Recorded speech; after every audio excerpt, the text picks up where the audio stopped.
All right, everyone, welcome to Strictly Sports. I'm Jacob Brown. Today, we're going to do our Detroit Tigers 2020 season preview. Also, tonight, you're going to be getting our NFL Draft free podcast tonight with CJ and JP Acosta coming on as a guest. But right now, we have Stephen Cashin on with us, as always, for these baseball pods. And today, we're going to do the Detroit Tigers. How you doing, man? We're on this quarantine. Doing good. Just going back and forth as usual. I was trying to stay busy, but these podcasts really been giving us something to do, and we're really getting excited for the baseball season coming up, and just really hoping we get back on the field. Can't emphasize that enough, but ready to roll here. Yeah, I mean, we've been hearing a bunch of new baseball ideas about how they're going to come back. I mean, I think the latest one we heard is that they want to do, or no, that was the NHL, but I think baseball still wants to do Arizona and Florida, from what I understand. From last night, apparently now they want to do three locations. They want to do Really? they added Texas involved into the mix, so gives players different options. People in the Midwest can go to Texas and play. The Central divisions can go there. Obviously, teams from like the East can go down in Florida and play, and then obviously you got West Coast teams out in California. A great concept, I think. To add something else to the mix. You're not going. It's not two extremes, East and West Coast, but it's definitely has to be what the players buy into. But we'll see. But it's a good proposal, I think, to add another element to the mix. Yeah, I mean, at this point, I just want baseball back. Again, we've talked about it. I just don't want it to be played for a World Series. You do. I mean, I don't know what they're going to do with that. It's just the only thing is it's like different divisions. They might be playing 7 inning games all the time. It's got a lesser season. To me, it's like a different game this year. That's why it should be like a different championship at the end of the day, I think. Yeah, exactly. You hit the point right there. It's, if you're playing these doubleheaders every day and then you're playing 7 inning games, it's just not baseball. You have a doubleheader maybe, a handful of times throughout the season, and that strains on players in a course of a road trip or a stretch of games. You do this every day, it's just going to be a different, war of attrition. You're going to be battling tons of injuries. It's just going to be a game we haven't seen in our time. So, like I said, you can go back and forth on what the championship you want to do is, but we'll get there when we eventually get back on the field. Yeah, and now we can start on this Detroit Tigers team. They didn't have a fun time last year. 47 and 114, finishing last place in the AL Central. We're going to do this team how we've done all the others: adds and subtractions, lineup, bench, rotation, prospects, bullpen. And let's start with this lineup. Now, there are definitely players that you could probably mix and match with this lineup. There's not necessarily a definitive starting nine with this team. So leading off and playing right field, Cameron Maybin. Oh, actually, I didn't. Sorry, I'm going to cut that out. Hold on. Yeah, no worries. I skipped adds and subtractions. Uh, so we're going to start with the adds and subtractions. Who did they lose? So they lost reliever Drew Verhagen. They released him. Infielder Gordon Beckham became a free agent. Josh Harrison, utility guy, went to the Phillies. Edwin Jackson, dude, he's been on like 17 teams going back to the Arizona Diamondbacks. It's crazy. Tyson Ross to the Giants. Victor Alcantara is gone. Daniel Stumpf and Blaine Hardy gone as well. They signed Kenys Vargas, Hector Santiago, Alex Wilson, Zach Godley, and Jorge Bonifacio to minor league deals. Maybe all of them get some big league time. I only have a few of them on the current big league roster, though. And then they added a few guys that are actually going to contribute for them. First baseman CJ Cron, free agent from the Twins, nice power. Jonathan Scope, same thing. So two guys from that really amazing Twins offense last season. They get catcher Austin Romine from the Yankees. From watching him in experience over the last few years, this is a guy, given the chance to start, I think he can really do a great job. Cameron Maybin, also from the Yankees last year. They signed him to play right field. Ivan Nova was with the White Sox last year. A pretty underrated year, actually, from Nova last year. So he's with the Tigers now. And then they added Dario Agrazal in a trade with the Pirates. So now let's look at this lineup. This is a lineup you can go a bunch of different ways. There's some vets in here that might not start. This is just the lineup I have. Leading off and playing right field, Cameron Maybin in 82 games with the Yankees last season, 11 home runs, 32 RBIs. He had 285 with a 362 WOBA and a 127 weighted run created plus. I'm telling you, man, he was with us. This is a dude that knows how to get base hits. He actually added some power into his game last year. Great defense, great locker room guy. Love Cameron Maybin. Brings speed too. Nico Goodrum, switch hitting shortstop in the 2 hole. in 112 games, had 12 homers, 45 ribbies, a WOBA of 315, so a little bit below average. Miguel Cabrera DHing and hitting third in 136 games, 12 homers, 59 RBIs, 318 WOBA, 96 weighted run created plus. So even Miguel is below league average now. CJ Cron cleaning up, 25 home runs, 78 RBIs in 125 games with the Twins, 101 weighted run created plus. So he's just above league average. Jonathan Schoop, 23 home runs, 59 RBIs with a 324 WOBA, 304 on base percentage. Then you have Austin Romine. I have him hitting sixth. He had a WOBA of 315, weighted run created plus of 95 with 8 homers, 35 RBIs in 73 games. Then Jeimer Candelario hitting seventh.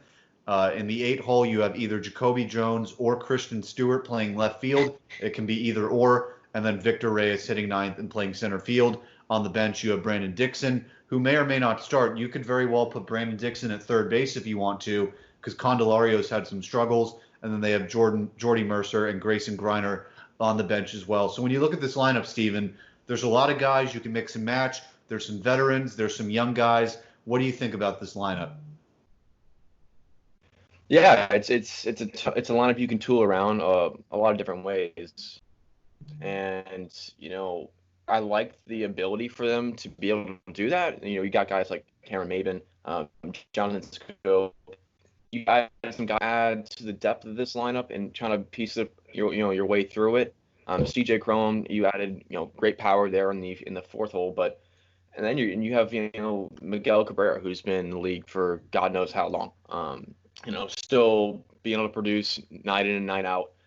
You have some good things with this lineup. And last year, for a team, not a whole lot went right for him. Bottom 5 in the league, only winning 47 games. So I think it goes back to coaching too. In my opinion, this team isn't bolstered by their coaching staff. Ron Gardenhire, I think, is too old school for this team. The philosophy he instills in this team, I think, is a little outdated. But they did get a new hitting coach in Joe Favre. He came from the quality control coach to the hitting coach, so that could, help with the approaches of these guys, struggling to gain production. And you got a lot of young guys who really haven't had a whole lot of major league time. So, and I look at a guy like Austin Romine too, only 73 games last year. Give him a full-time role, and really he could take off here. And I like his game behind the plate. Can play a really good defensive side, and when he gets the time, like you said, he can really have a impactful bat. And so this lineup has some good things going for him. Yeah, I mean, Austin Romine's a guy that, look, Gary Sanchez has had a lot of injury problems with the Yankees, and Romine has always had to fill in for him for really extended periods of time. He's been the everyday catcher at points in the last few seasons. And this is a guy in Austin Romine, dude. He's great defensively. He actually has power. A lot of people don't think about that with him. So this is a guy I really like that addition, especially for a young pitching staff. And yeah, I mean, you mentioned Ron Gardenhire. This is a guy, I think they mainly hired him because they had a young group and they wanted kind of an experienced guy, keep the group mature, raise them right type of thing. But you're right, he's kind of an outdated guy in terms of methodology, philosophy, stuff like that, a little bit old school. So I think, when the Tigers get to the point to where they can contend again, that's probably the point where they switch philosophies, go to a younger guy like some other teams do. But yeah, I mean, I just look at this lineup. I look at Jeimer Candelario. This is a guy that used to be a prospect for them. He just hasn't thrived at the big league level, and he's been up and down. Last season he was pretty terrible, but whenever a player gets injured, I kind of try and brush it away and say, I want to see it again. Whenever you're injured, sometimes you kind of lose your swing, you lose that everyday vibe of playing. So give him another chance. But they do have this young kid, Brandon Dixon, just sitting there at the minor league level. I actually like him to take over at some point. And not only can he play third base, but he can play second, first, left, and right. So I feel like this is a dude. And Brandon Dixon, young kid, has shown power at the minor league levels. Get him in somehow at some sort of position, because when you have a team that's in last place, you just want to see youth, and you need to figure out what you have. You got to like CJ Cron, you got to like Jonathan Schoop, but they have to be honest here. They're on one-year deals. These aren't going to be guys that are here for the long term. You got to figure out what you have. Yeah, exactly. exactly the point right there is, you sign these guys to 1-year deals to bridge the gap for guys potentially getting that time, 2020, 2021. They're maybe a year out, not quite ready to be, big league ready. For a guy like Dixon, you said you get him rolling, get him in the big leagues, get his clock rolling. We've said that a million times with these, lower level teams and trying to rebuild is you got to get these guys up. That's what their fan base is leaning on. They're leaning on youth, their prospects. That's what you have your scouts for. So it's very it can contribute a whole lot if you can get these guys going or at an early age, early time in their career, their development, get them rolling. And this Tigers team, they have a really good farm system. They're ranked. You have them ranked fourth in the league, in the big leagues, and they got guys who are really right there and ready to roll. So there's some good things that they can take away from with their scouting. So they're in pretty good hands. Yeah, let's do it in a different order today. We'll talk about these prospects first because it actually contributes into the starting pitching conversation. So we'll get these guys going first. Right now, yeah, we do have them ranked number 4 according to our system that we made over here called the guest system. We do this based on APR and TPRP, and I'll explain these right now. APR is average prospect rating. So if you're a top 10 prospect, you get 50 points. Top 20, you get 40, so on and so forth. And then we have the TPRP, which is total player rating points, and that's how we add it all up and average it out to rank these guys. So the number 7 MLB prospect right now is starting pitcher Casey Mize, 22 years old at Double-A. I actually saw him pitch a spring training game against the New York Yankees in Detroit against the Tigers. Garrett Cole got crushed that game, and Casey Mize pitched really well. But who cares about spring training? But that's a different conversation. But Casey Mize, 3.20 ERA. In 30 2/3 innings, 3.20 ERA at Double-A, and then he had .88 ERA in 30 2/3 innings at Single-A. So this guy's the real deal. I think this is a dude. Some point in the regular season, if there's an injury, or you're just like, okay, we need some help in this rotation, call up Casey Mize. Don't waste his time at Triple-A. Number 24 prospect for them, starting pitcher Matt Manning, 133 2/3 innings at Double-A, 2.56 ERA. 9.97 Ks per 9, and he's also 22 years old. Then they have outfielder Riley Green in Single-A, number 31 MLB prospect. So this is a guy probably a little bit ways away. Number 46 MLB prospect Tariq Skubal. Look at this number, dude. 2.13 ERA, 17.43 Ks per 9. That's crazy. Like, I can't even believe that's a real number. And that was in 9 games started. So not like that was a 10-inning stat line. No, that's 9 full starts with that number. And then they have Daz Cameron, not ranked in the top 100, but I wanted to mention him. He's an outfielder, son of longtime big leaguer Mike Cameron. So it'll be interesting to see if he ever pans out. But Steven, Casey Mize, Matt Manning, you look at this rotation and the way it looks, these are dudes that might really be able to contribute soon. Oh yeah, and you can go down to Skubal. Yeah, all of these guys are ready, and they say Skubal, he's almost a year out, but he's also 23. He's a year more experience than Mize and Manning. So you look at it. Those guys are all in Double-A, and usually as a pitcher, you get to the Double-A mark, and if you're tearing it up, you're almost ready to get the call. Triple-A for pitchers, there's not a whole huge jump. You're still seeing that competitive edge in Double-A with the hitting talent. Triple-A in the major leagues, you split hairs there. Even the talent is just so, it's almost even because those guys are on the cusp of being ready to go. But you look at the numbers for these guys, and even if things aren't going right, you can call them up, even just try to win some ball games and see what they have. And that's the thing, like the numbers show. These guys are striking almost 10 Ks per 9 for each guy, and then Skubal 17.43 Ks per 9. That's something I haven't seen in any of the teams we looked at so far. Josh Hader, that guy's striking 13 Ks per 9. So great stuff here. The ERAs are really low in these high A and Double-A ball, and these are good things you're seeing in this farm system. So they really got 3 quality pitchers they can just roll into this lineup in rotation and just go, hey, it's your time to shine and see what you got. Yeah, so will they get that chance? You look at this rotation. Matthew Boyd leading the way, left-handed starter, 32 games started, 185 in a third innings, 4.56 ERA, 11.56 Ks per nine. Really impressive for a guy that doesn't necessarily throw hard. He kind of sits 88 to 92 with that fastball, doesn't really dial it up in that respect.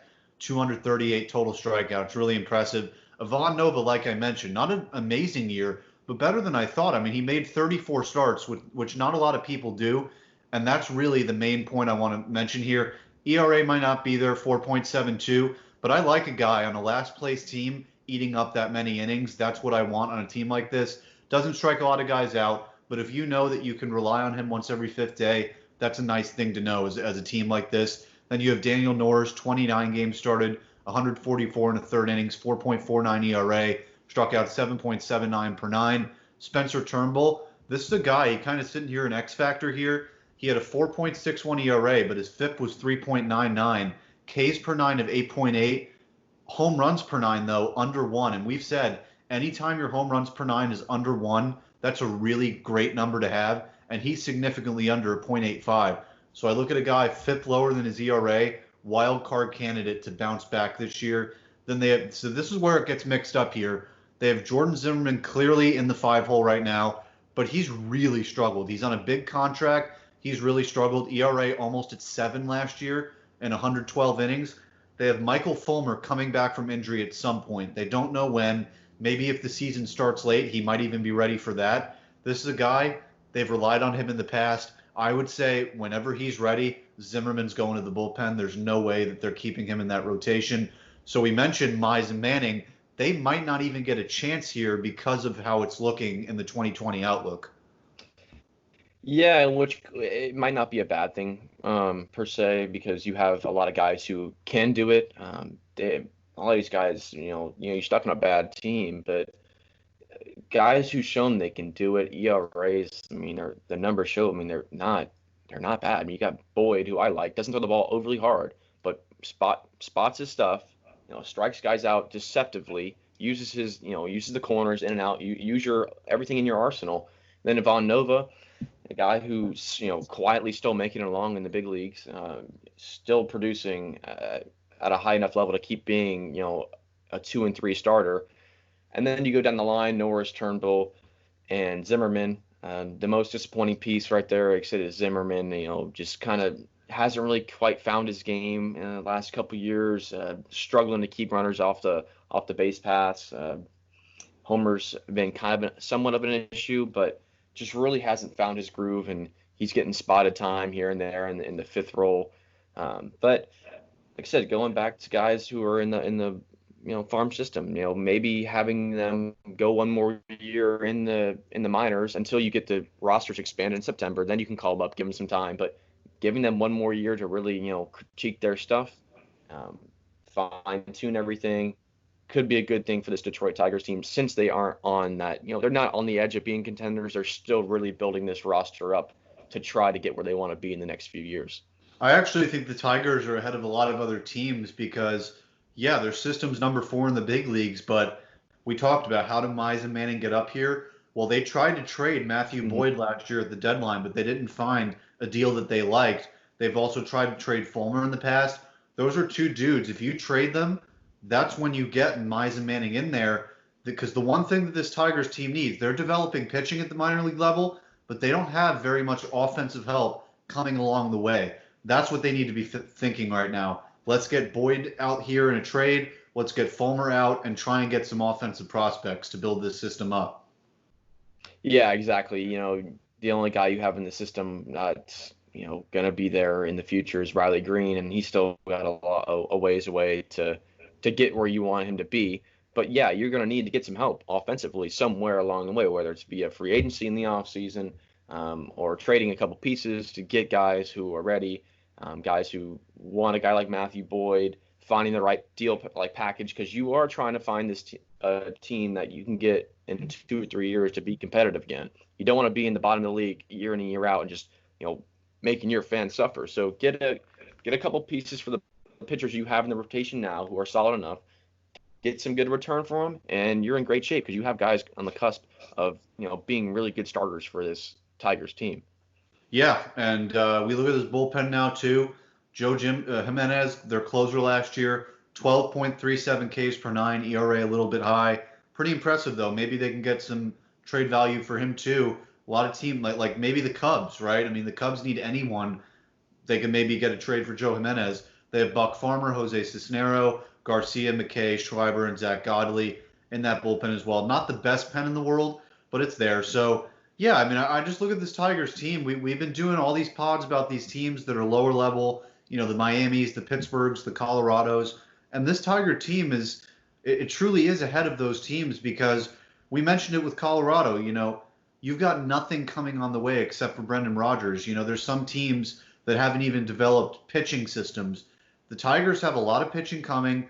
They have assets that they can trade away to get these offensive guys, and they're in a division that, quite frankly, there's some tight windows here. The Indians, they're going to trade Lindor soon. They're not going to be winning for very much longer. You have the Twins. Yeah, they're going to be kings of this division. White Sox, same thing, but maybe in a few years, you could say Tigers will have 2 or 3 legit starters, maybe 3 or 4 legit bats, and they could be right back in this thing. Oh yeah, I mean, like you said, this is a division, in my opinion, I think underwhelms year in year out. Some people might disagree, but you look at it every year, it seems like the winner is the 90, either 90, 91 games, and it's kind of low for a division winner.